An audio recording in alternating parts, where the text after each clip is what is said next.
Have you guessed my autism yet? Considering my other pastime of bad isekai and being a cartoon wolf, it shouldn't really be surprising that Warhammer features heavily. I've tried many times to describe 40k to my mother, and she just keeps saying, "What were you saying, honey?" I decided that I was going to do my own introduction series like other bigger channels, on the off chance that a VTuber with humongo tits does a react video. Warhammer in general can be best summarised as big horrible cunts doing terrible things, and I think I could call it a day. A job well done. No, I'm better than that. So let's start with a primer, and no, not by Colourforge. Yeah, I'm not giving up on the Wolf and Pals exclusive colour, by the way. Did you know that you are in the Warhammer universe? Yes, you.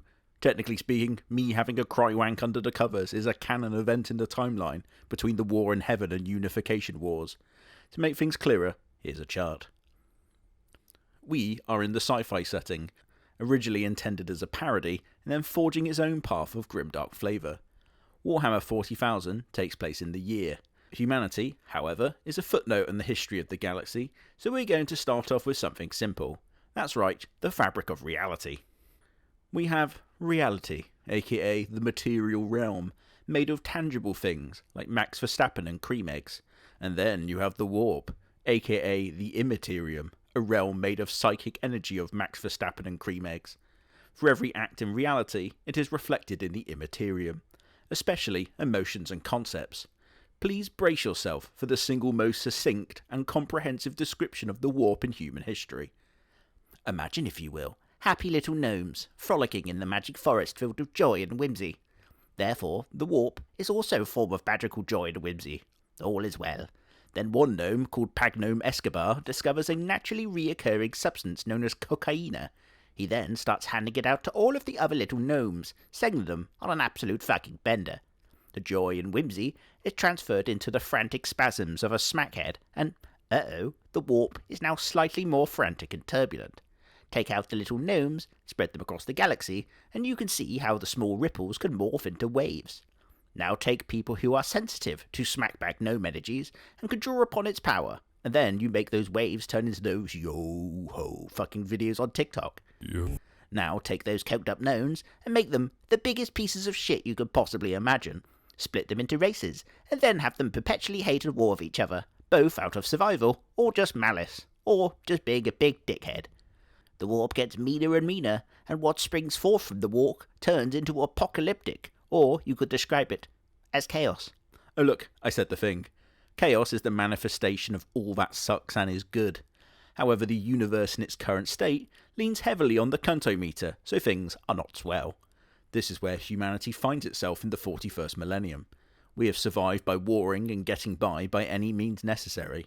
That Emperor guy who I mentioned, who led us to glory and reach out into the stars? Oh, well, bad news. He's now a rotting corpse trapped on a giant throne who, if he dies, we are all completely and utterly fucked. He told us pretty clearly that humanity was not to worship deities or pray to powers, lest the prayers of the race manifest into reality, and it's all affected by the madness of the infinite and destroy us all. We heard all that. We really did, Mr. Emperor, but we kind of started worshipping you, and now you are trapped forever there in a state of decay and torture. Sorry. Humanity then twisted into a fascist theocracy that operates on a level of systematic cruelty that our world cannot even fathom. That sounds pretty bad, but it's actually quite entertaining. It sort of ticks a strange box of the setting being so ridiculous in its concepts that you just kind of enjoy the surprise of how things can get possibly worse. It's like that moment you have such a comically bad day that when something else bad happens, you just kind of laugh. The uniqueness of the setting is that everything is so bad that you can justify supporting your favourite faction. Let's put this into perspective. The vastness of the setting is so that even in something mundane, such as the latest book called Apostle, it follows the tribulations of an imperial world that just makes scripture. That's it. There's no other export, no food, no weapons, but simply just scripture. The discarded paper after thousands of years of mistakes or misprints sees the parchment dumped down into the depths of the planet, piling up, getting rained on, and creating mountains of paper that people burrow into and live like little hobbits. It's ludicrous in an absolutely absurd way, but it makes total sense in the setting. Now, what brand of absurd you like depends on your faction, and I will be your guide. Once you find the one you like, type it in the comments, as I desperately need the engagement, like an unmarried noblewoman in her 30s. Let's go with the oldest first, the Necron. The Necron are comically old, over 64 million years older than humanity. They originally were cancer-ridden but brilliant species whom decided for some reason to get between two warring godlike entities, and you're not going to believe this, but the guy whose name is the Betrayer betrayed them. I'm sure it was a name he earned after the greatest betrayal in history, but it's, kind of funnier to imagine the Necron as comically fucking stupid. They were tricked into mechanical slavery, with their souls taken, only to rise up and beat their owners and trap them in Pokeballs to power their weaponry. Rather than continue their conquest against their other rivals, the Necron pulled what I like to call a pro-gamer move, and just went sleepies. Concluding, and pretty accurately, that when they wake up again, everyone will probably be dead or weakened. Now they are starting to stir, and with them, their technological brilliance. What makes the Necrons fun is they don't really give a fuck. Concepts such as threat or time don't apply to them in any way. Finding other things to occupy themselves, like the landed gentry. Trazyn and Orkan being the prime examples, two beings who decided that pissing about was their best use of their immeasurable talents, pranking each other over and over again over the course of hundreds of thousands of years, simply just to annoy the other. Trazyn is my favourite, because he's a collector and is banned from almost all of the major Two Worlds like Millwall fans in the 80s, because he keeps stealing stuff and putting them in his great museum. Most Necron find him incredibly weird, as why would you care about collecting stuff, and especially when it's made by lesser, weaker species and not the Necron. The Necron technology is so powerful and advanced that he can capture entire battlefields as moments in time, carefully move the pieces around to make diorama of events like we do with miniatures. Imagine any great item in history, and there's a pretty solid chance that it's in Trazyn's collection. The Holy Grail, huh? Put it in the room along with the other treasures of 1,000 other long-dead races that he hasn't felt the desire to walk past in tens of thousands of years, or more likely, never will, until the prospect may arise to him to have a little looky in a few million years. Trazyn even turned up to aid humanity once in its darkest moments, being like, by the way, these pylon things, they keep the warp back, you should probably turn them on. And then some dude was like, but how do you know this, strange Xeno? They are millions of years old. And he's like, because I put them there, that's why, just turn them on, you fucking nerd. Robot lads who hate everyone and everything, still dangerously bitter about not having their own souls and their own bodies. They're a big favourite of mine. The Imperium. The Imperium within itself encompasses a number of factions, all of them curtly summarised as big dickheads.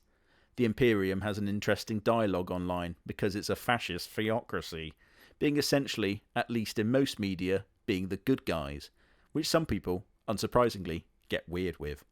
But, as someone who is essentially a beacon of eternal wisdom, I can put this debate to bed once and for all. The Imperium needs to be a fascist theocracy, and people tend to see themselves as good and or instruments of what is necessary. When assessing a sci-fi group, we have to consider the world in which they live. Fascism is characterised by a nationalistic or racial supremacy of the in-group, often demonising the out-group as a result of ignorance or deliberate intolerance. Here's the thing though, they're in some cases demonising actual demons, and that in the setting of Warhammer, everyone hates everyone, but it's to varying extents, and the prospect of a common foe in a singular fight is usually the only means of diplomacy available. Modern fascism, in our world, relies upon preying on a group of individuals who act as the scapegoat for all of society's ills. The Imperium does this, but what's different to our world is that it's an actual alien, such as the Necron, who have disintegration beams and outwardly say that they're going to kill us all. The cycle of intolerance and xenophobia against actual Xenos is grounded in the setting as a beneficial act in the short term, but in the long term dooms the galaxy to collective intolerance, why it's a parody of self-fulfilling prophecies, and that only war is the answer. In fact, the galaxy could kind of technically be saved at any time if the major races who we consider reasonable to a certain extent could form a coalition and win. Unfortunately, they would immediately start fighting with each other over the ashes, so they'll never do it. Ironically, when we think of intolerance, we think of skin colour, sexual orientation, or ethnic background. But that doesn't exist for the most part in the Imperium. The only thing that matters is loyalty to the God Emperor, my boy. and commitment to your duty or role. That's it. There's simply no other consideration of who you sleep with, or even how happy you are. In fact, especially how happy you are. No one gives a fuck. Ironically, once again, this makes Warhammer, technically, one of the most inclusive and tolerant sci-fi settings, which is objectively funny considering the discourse. The Imperium is so consistent in its own cruelty to its own citizens that you have the normalisation of completely over-the-top and abhorrent acts. AI, for example, is correctly banned due to what I will refer to as a mild kerfuffle that almost killed all of humanity. Instead, they figured out that if you just take a person, lobotomise them, and then wire them up to machinery, they kind of had the functionality of AI. Those automatic doors at supermarkets, one of these guys will be there, drooling and mumbling, with its only purpose and programming to open and close doors as people approach. This would be the worst fate for someone in any other setting, but in Warhammer, this is completely normal. It's also normal that if the door mechanism stops working, you have to take people who replace their flesh with machinery as a form of worship, whom I refer to as techno-gimps rather than their proper name, which is the Mechanicus. They then proceed to commune with the spirits contained within the machines to make it work. Your dad's Toyota Corolla not starting properly. Well, you should have prayed to it then. Make the machine happy and it'll work. If it's unhappy, then how about you go fuck yourself, flashbag? This is completely normal. Let's talk about the Guard. Imagine, if you will, you being all squishy and stuff, just a normal person in the great galaxy. Oh, what's this? You have a medical exemption form? Oh, sorry, it appears I've torn it up and laughed in your face. You are bundled into the city-sized transport, and during the trip from A to B, you might even be lucky enough to receive training for the upcoming war you've been cast in. A fixture of sci-fi is the idea of the alien swarm, and we, the noble and less numerous elite humans. No, we are the swarm. Humanity's ability to throw meat into the proverbial grinder is our biggest strength, along with the blind fanaticism that entails. We're essentially the weird critters that inhabit rocks when you lift them up from the dirt. You are thrown on that ship, and someone says, by the way, we're just going to pop through the warp? And you're like, oh, what's the warp? Oh, well, you know that hell dimension inhabited by internal madness, screaming demons and all that? Well, we have to slip into it and then pop out where we need to be. Oh, that doesn't sound good. I've seen people compare it to the Nether in Minecraft, but I think it's more like a Nokia slipped into a condom shoved up a prisoner's arse. Eventually, you will be pooed out. It might be soon, it might be ages, it might be where you want to be, or you could get lodged up there and wait for 3 to 4 business days to be forced out. The condom you're wrapped in is the Gellerfield, the only thing standing between you and demonic forces gaining free access to the ship and mutating everyone into flesh abominations and damned for all eternity. Oh, yeah, remember the machine spirits being fickle and prone to having a sulk? Oh, well, yeah, the Gellerfield does that too, so you have to keep it happy with little forehead kisses. You arrive after months of transport and proceed to immediately die in the first wave. No one bothered to write down your name as you were already ticked off as killed in action before you even left your planet. Let's make you have a slightly higher life expectancy, but barely. You have been selected to be a space marine, trained from birth to undergo surgery and drills to prepare your body for the transfiguration into monstrous bonehead. Such is the competition for elevation to Astartes, that planets can produce candidates that would otherwise be the greatest soldiers they'd ever produce, who would go down as legends of Earth like Achilles or Hercules, only for them to be killed in Trial 1, Day 1. Should have been better, bozo. Pass the trials and undergo the gene seed implantation, which I can't be convinced isn't super gay, and then you're given an extra heart, clotting blood, acid spit, adrenaline glands, and I assume a giant throbbing cock. I don't really see Astartes as men, but mainly dickless monsters, and that's probably for the best. It's not all gravy though. Depending on which material from long dead, corrupted or missing dad, you can undergo all manner of curses and boons. Have a desire for human blood, be lunatics, turn into frenzied monsters, or be good at taxes. It's really a mix. Space Marines are the poster boys for the franchise and come in 2 main varieties, plain and spicy, much like naan bread. Space Marines can fit what you like. You want big sexy twinks, then go Blood Angels. If you like total cunts, then go for the Night Lords. If you're a sex offender, the Emperor's Children. A racist, a Blank Templar, there's simply something for everyone. Okay, so the idea of a heretic and Imperial Marine can kind of get blurry. I'd go into Space Marines in more depth, but, I kind of want to do some Xeno, so here you go. Here is the Eldari. They come in two main forms, plain and spicy. Wait a sec. The Eldari were actually one of the races that the Necron decided, it's not worth it, and went beddy buys. The Eldari are very sensitive to the warp, and are able to harness its power in a way that humanity and its use of psychic abilities could only dream. They also suffer from being emotionally super sensitive. Giving an Eldari a bump of Columbia's finest would hit them very differently from your average scally down the pub, and it basically brought about their downfall. The Eldari pretty much won. They achieved New Game +4, maxed out their builds and were capable of making infinite food, equipment, and could print off anything that they conceive of out of Magibone, as I call it, but unfortunately it's called Wraithbone by the nerds. They found a way to safely travel without using the warp hell dimension, and giant connected safe tunnel pocket dimensions. With every need met, they devoted themselves to the art and leisure, but with that addictive personality and powered by the hell dimension, it was only going to end one way. In the current setting, there is 4 main major chaos gods. However, back when the Eldar were in their heyday, there was only 3. They birthed it out of quite literally orgies and benders. They became more and more twisted in their search for sensation, and in doing so, popped Slaanesh into existence, a bit like this.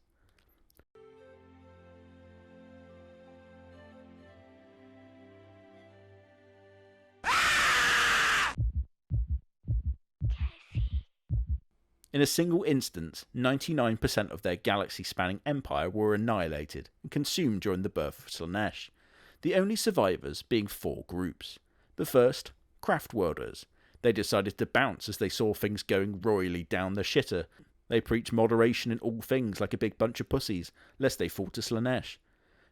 The second were those who rejected modernity and returned to monkey. Like the Amish, but cool. They lived primitively on homeworlds with cool mounts and stuff. The third group are the Drukhari, those who were so into the depraved shithousery that they inhabited the tunnel dimension known as the Dark City. No, not Luton, but Comera. Here, they did the absolute worst things imaginable, and after the creation of Slaanesh, they realised that by creating the suffering that feeds the Chaos God of Excess, they could hide in the shadow of the offering and escape unharmed. It's like if you gave me a cream egg. I couldn't give a fuck who handed it to me, as I'd scurry off to the nearest corner and go and then devour it. With the Eldarias collectively entirely fucked, they spend most of their time either running or sticking their long pointy ears where they don't belong. Oh, sorry, there's another group of the Eldar, kind of, the followers of the laughing god known as Kegarak, who basically just, I don't know how to put this, but fuck about dancing and stuff.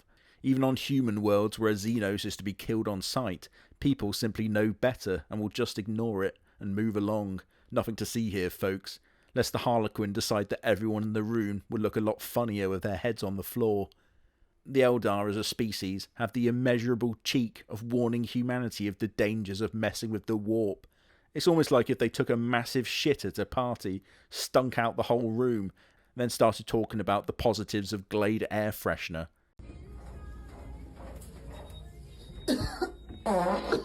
What the fuck, dude?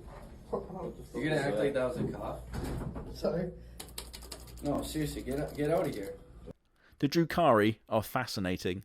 They spend most of their time ruining everything for everyone, as they are trapped in an endless cycle of serving pleasure for themselves and providing it to Slaanesh, just so they will be left alone a little bit longer, despite death and subsequent soul devouring being utterly inescapable. It's widely considered that amongst Warhammer fans that Drukhari are the most terrible faction in all of fiction, as they are simply big bastards.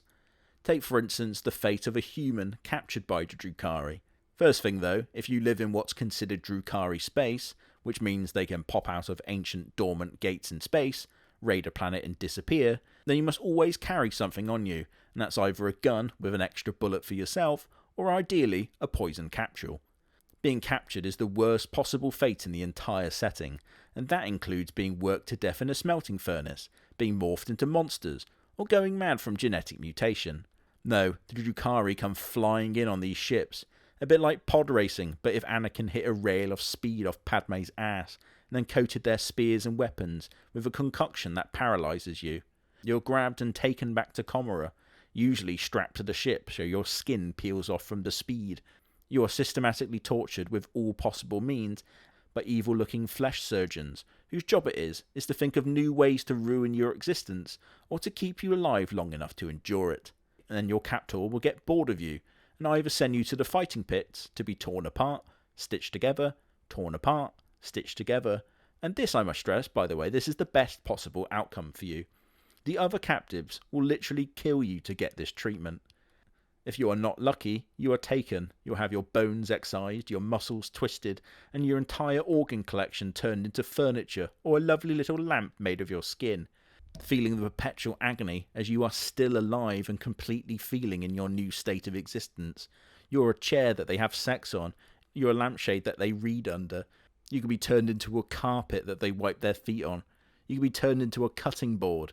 It's literally the worst fate imaginable. And even so, with all these different things you could be turned into and experience, they will get bored of you, and they'll either put you in storage or throw you out a window into a refuse pile. Trapped and never able to be free from your fate, you simply stay there in perpetual agony and torture. What a bunch of dickheads. On the other hand, you have the Ork. My last case study for this video. A part 2, perhaps, if people like it. The Ork offers something that's quite lacking in 40k, and that's joy. Whereas humanity, the Eldar and even the Necron are all singularly focused on surviving the extremes of the galaxy, the Ork instead have a great time. Here's a little story from the perspective of an Ork. You are a mushroom. A green mushroom, for green is the best colour. Why? Because it is green. You pop into being, and life is immediately terrible. You've been alive, or at least with quote-unquote higher cognitive function, for under a minute. You rectify the issue by clobbering one of the other gits around you. A git is someone to clobber. The lads are those of someone you clobber with, though the designation between git and lads is turbulent at best.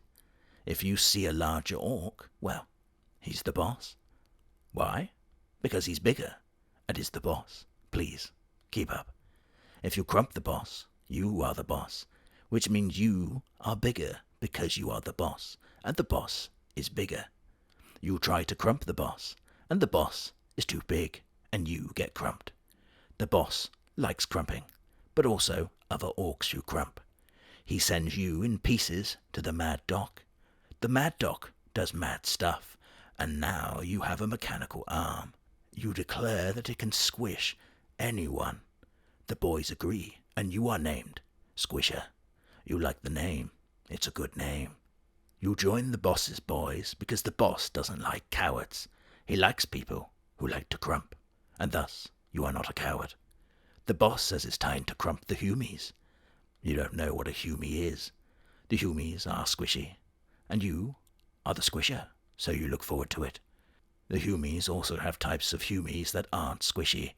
You're not sure how to feel about this, besides curiosity. You don't like the idea of the name Some Squisher. It's not as catchy. Not boss-like at all. You must test the claw. You must squish. The boss says the humies are after the go juice that makes the vehicles go. That's not good. How can the vehicles go if there are no go juice? The boss is clever. We're going to crump the humies and take their machines that they use to take the go juice. It's a flawless plan, with no downsides. That's why he's the boss. You joined the first charge because you are Squisher, and you must demonstrate your squishing capabilities. As you get closer, the humies come into focus past the snow. You realize that the humies are tiny, barely worth squishing, but you have appearances to keep. You approach the first humie.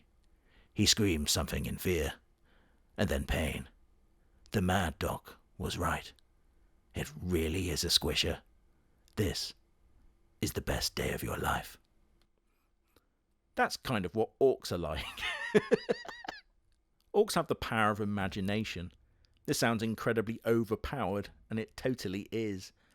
Although as the other creation of the Old Ones, the same who made the Eldar to fight the Necron in super ancient history, the Orks were once called the Krorks. Incredibly violent, intelligent brutes whose ability to tank and damage and fight was simply unmatched. The Eldar being the psychic and speedy ones, and the Krorks being the massive sluggers.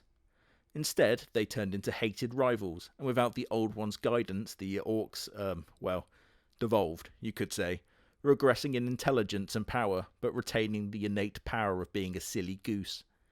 Orks have no real wants besides fighting, and even if they like to collect teeth or become pirates, it's all still in the service of fightings. Orks are so one-minded in their desire to have a good scrap that they would deliberately make terrible decisions to make fights more fun. For instance, Yarrick, a human hero who led humanity's defence against the Ork hordes. Using his understanding of the Ork powers of imagination, he was able to attach a giant power claw to his hand and have a red eye that shoots lasers. There is simply no scientific basis for those things being able to work, and if you dissembled the eye, then it would simply function as an eye of sorts using Imperial tech, but with absolutely no mechanism to shoot lasers. However, the story of the Humi commander with the giant Ork claw and shooty eye beam would spread among the Ork, and thus it became real. It got to the extent that Yarrick was captured by the Orks, taken to a ship, and he successfully led a mutiny against the Orks. The Ork Supreme Commander captured him, and then just let him go. Why? Does it make any tactical sense to let the person who stopped your attacks return to the defence? Oh, sorry, it appears we have a small brain Humi here trying to make sense of things all stupid like. It's because he's a good scrap. That's why, idiot. The Orks felt that Yarrick being their enemy was way more fun that way.